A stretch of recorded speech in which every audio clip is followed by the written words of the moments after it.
অতন্দ্র প্রহরা আর দৃঢ় অঙ্গীকার দেশের সুরক্ষায় কাস্টমস এর প্রতিপাদ্যকে সামনে রেখে বেনাপোলে আন্তর্জাতিক কাস্টমস দিবস পালিত হয়েছে। সোমবার সকাল থেকে দিনভর নানা আয়োজনে এই কর্মসূচি পালিত হয়। সকালে বেলুন ও কবুতর উড়িয়ে দিনের শুভ সূচনা করেন জাতীয় রাজস্ব বোর্ডের সদস্য জি.এম. আবুল কালাম কায়কোবাদ। পরে বেনাপোল কাস্টমস ক্লাব মিলনায়তনে আলোচনা সভা অনুষ্ঠিত হয়।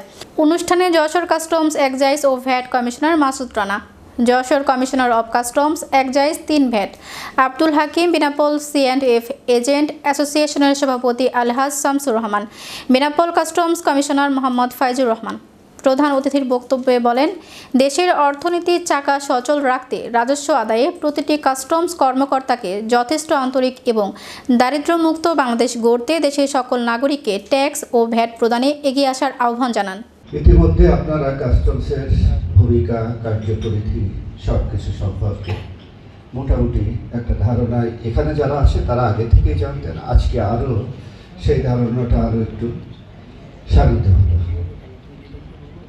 বাস্তবে আমাদের দেশগুলোর আমাদের মতো দেশের জন্য কাস্টমস একই সাথে রাজস্ব আদায়কারী একটা প্রতিষ্ঠান।